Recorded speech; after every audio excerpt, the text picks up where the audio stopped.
sometimes early stage and even growth stage companies are going too fast. They don't feel like they can pause to stop and think and gather the information that they need to make the right decisions. You've been in all sorts of variety of size companies, startup growth. You feel that's true? I do. I think it's a really good observation, and I think as an ecosystem of startups, we've seen what happens to companies that grow at all costs, and whether that's out of control burn rates, whether that's burning people out on your team, right? Whether that's missing the right problem to solve because you were running too fast, solving the wrong problem, and blew through all your funding that way. There's so many reasons that can be detrimental. And at the same time, I feel empathetic and I understand where some of that pressure comes from to grow, especially for companies that have taken venture capital, because the clock is ticking.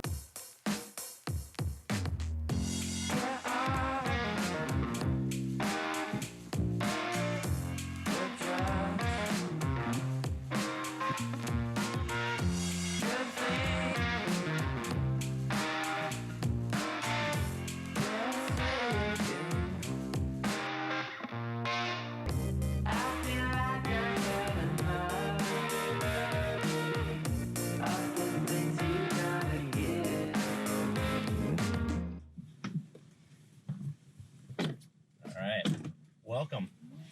Thank you so much for having me here. Let's start from the top. What brought you to found Bento? So at the time, I was the managing director of a small tech incubator here in LA called Not Impossible Labs. Right. The purpose of Not Impossible Labs is to create technology for the sake of humanity. And that can mean a lot of different things, but at the time when I was there, we were really exploring a lot of different issues that were putting people's quality of life at risk. And food insecurity has always been one of those issues that has gotten a lot less attention than it probably needs, because the problem has only gotten worse in our country, not better, despite being in the wealthiest country in the world, right, with more than enough food to feed everybody. And so the team at Not Impossible Labs got just really inspired to understand more about the problem. And we started prototyping different solutions and quickly realized that the historical solutions that our country has relied on to date to address food insecurity has been grossly insufficient to be able to actually curb the issue and eliminate the issue. How does Bento work then? Is it through partnerships, government contracts? How does it work? We now contract directly with state Medicaid plans that cover us as a state reimbursed benefit for our low-income community members that are on Medicaid. And so when a community member becomes eligible for the benefit, they can enroll and they're able to get access to Bento in a really seamless and convenient way over text messaging. They're able to place orders for curated grocery orders from their nearby grocery stores, and it's all delivered to their preferred address. It's the same food that you and I would get if we went to our local grocery stores. It's not food that's been donated or left over, and that level of dignity is something that our members really appreciate and drives a lot of trust and engagement with our platform. And that allows our team of case managers and member support coordinators to actually go beyond the meal with our members and start connecting our members who are now no longer as food insecure to the critical healthcare resources that they need in order to ultimately improve their overall healthcare outcomes. Did you guys raise capital? We raised an initial pre-seed round through Sway Ventures when we got the concept off the ground and validated it with some early pilots that showed that we actually could go and do this. The feedback that we got from community organizations at the time was fantastic, that they were actually willing to pay to address this problem for their community members. They didn't have a lot of budget, so that wasn't a sustainable source of revenue and customer base, but that gave us the validation evidence that we needed to convince investors to come on board. And so the folks at Sway believed in us early on. They were the first money in after we had spun Bento out of GoKart Labs and incorporated it as its own company. We actually just closed a seed round with M13 leading that, and HealthX Ventures coming in to support it, and Sway also in the round. Oh, that's awesome. A lot of founders I work with are looking for something bigger than starting a company and building a company, but making a positive impact. Where would you suggest someone very new start? I mean, start with where your passion and your energy exists, because any of these problems are going to require way more effort and iteration to even get close to making an inroad in. And if you're not passionate, it's going to be impossible to stick with it long enough. And so I'd say, just start with where your passion is, where you have a personal connection that's meaningful enough to say, yeah, I want to spend not just the next 10 years trying to figure this out, but probably longer than that. At that point, though, I think it's important to kind of take a very objective look at this. There's far too many nonprofits out there that are passionate about a topic, but have not put themselves in a position, either intentionally or unintentionally, to actually eliminate the problem that they're going to go after. And so looking at the barriers that have existed long before you've come into the field, I think is an important one. And not to fall in love with your own solution too quickly, because chances are the solution's going to iterate just like many startups do. Right. I think sometimes early stage and even growth stage companies are going too fast. They don't feel like they can pause to stop and think and gather the information that they need to make the right decisions. You've been in all sorts of variety of size companies, startup growth. You feel that's true? I do. I think it's a really good observation, and I think as an ecosystem of startups, we've seen what happens to companies that grow at all costs, and whether that's out of control burn rates, whether that's burning people out on your team, whether that's missing the right problem to solve because you were running too fast, solving the wrong problem, and blew through all your funding that way. There's so many reasons that can be detrimental. And at the same time, I feel empathetic and I understand where some of that pressure comes from to grow, especially for companies that have taken venture capital, because the clock is ticking on your runway and on your ability to maintain the momentum with the investor community. And it's a balance. Right.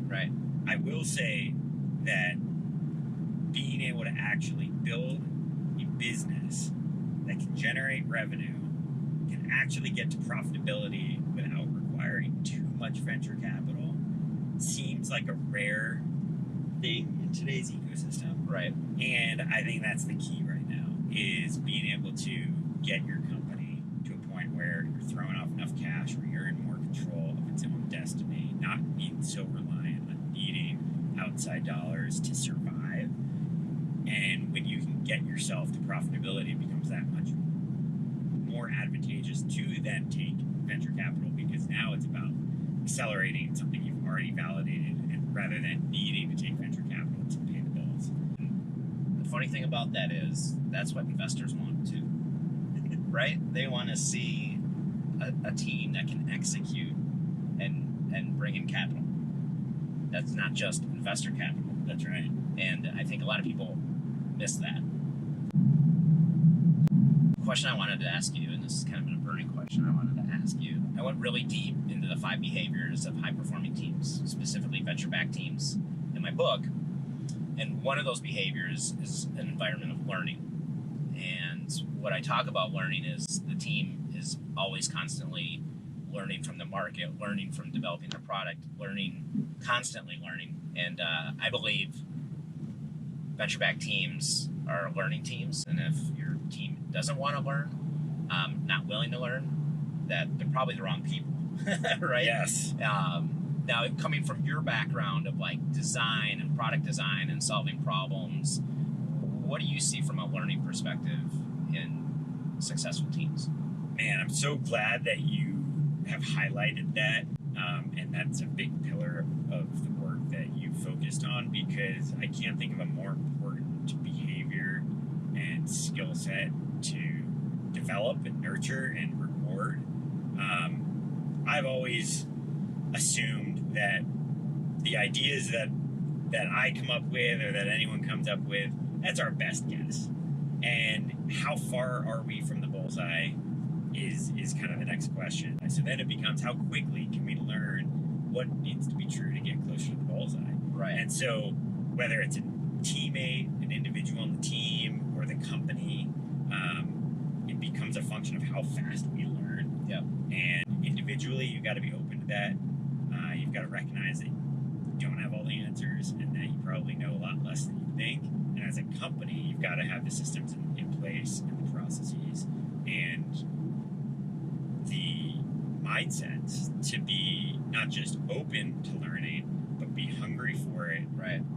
But also not be paralyzed with the lack of data that you might feel like you have, because at any given point, you probably have a microscopic view of the whole ecosystem relative to what's out there.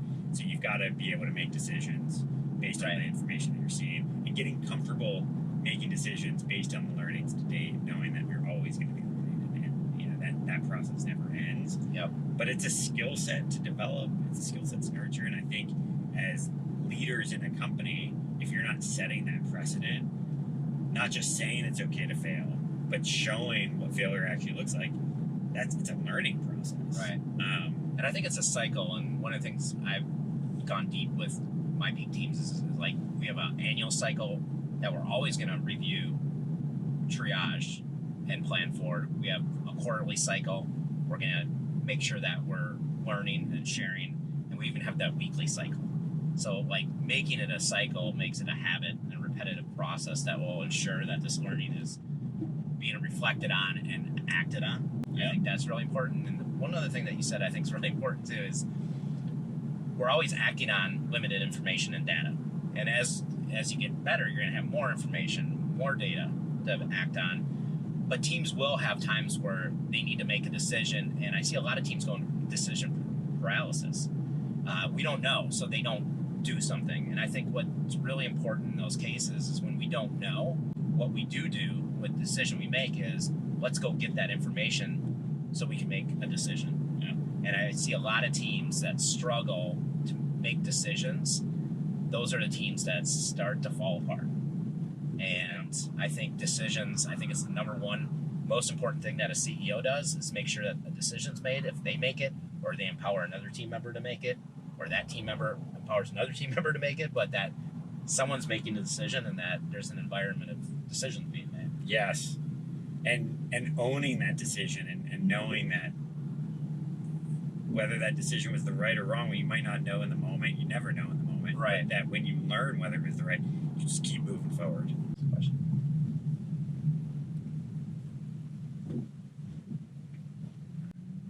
You and I have talked a lot about alignment in the past. I would say that you and I are in alignment on alignment, how important that is within an organization, and how that's the first step to defining where you're going, what you need to do, and how you do it. And that alignment brings empowerment to the team because now they know what to act on. I'd love to hear an example or how that's come to life at Bento.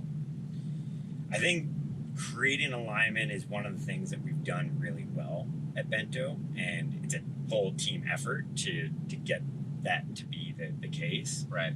I always think it starts with a couple key components, which is our purpose, which is why we started the company, making sure that everybody understands what our purpose is and understands the implications of that. And that's the kind of thing that is always going to be guiding us. You never fully achieve, in my opinion. I call it the North Star. It is. You're never going to stand on the North Star, but you're always going to be climbing towards it. Pointed us in the right direction. How we get there might change, and what we have to do to get there is going to change. But if everybody has a strong idea of what that North Star is, what the world will look like when we've gotten to that North Star, what we as a company will become, that's one of the core foundations. The second is strong understanding of the strategy that we put in place to be able to give ourselves the best chance to achieve that purpose. And then the third component is our company values. And I think it's these three components that have to come together to really create alignment. We just had a team offsite where we brought all 30 of us together, and it was a couple of days where we were focused on making sure that we had the alignment across those three components. And I just want to share a quote from one of my teammates who posted a note when we all got back home that I think it's an example of the culture that we've created and the alignment that exists that gives me confidence that we've got the right people to truly go after this vision. And I truly do believe that with this team, we're going to have the capacity to eliminate food insecurity. And I'll just read the quote. Hi, everybody. Just got home. I have felt and realized so many things during this trip that I don't think a single message is going to be enough. But I just want everyone to know that for me, this was a life-changing experience. Getting to know these beautiful people, their dreams, their motivations to make others' lives better, and their desire to make the world a better place. That is warmth that I hadn't felt in more than a decade, coming from anyone but my mom.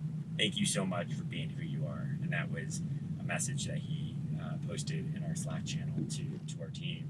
And that sentiment was felt by everybody and is felt by everybody every day that we are engaging with our members, making sure that our members are getting the food they need, making sure that they're getting connected to the right resources.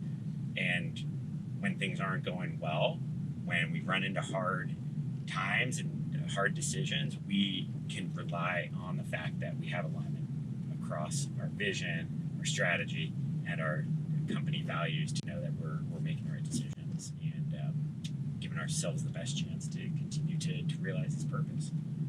That's awesome.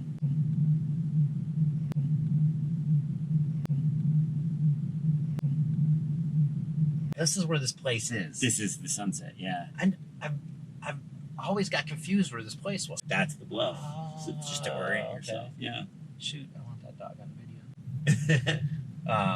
But like going, being part of a startup, it feels like you're going into battle every day. Right. And you're doing that with however many people remotely distributed every day. And so you don't always get that in-person experience. So this was the first time that many of us had come together in the last 12 months in person. And it was just such a confirmation and a reaffirmation of what we're doing every day. Yes. I believe offsites are so important, especially that we're in remote work areas now, that is the time to reflect, to talk, to keep that alignment and keep that focus. And without doing that, I think it's really hard for teams to be successful. Yep. So I love the fact that you guys are doing offsites, and I think that's really going to keep propelling you guys forward. So awesome. Cool. Well, thanks for going on a ride. Appreciate it. Thanks for having me. Really appreciate it. This is fun.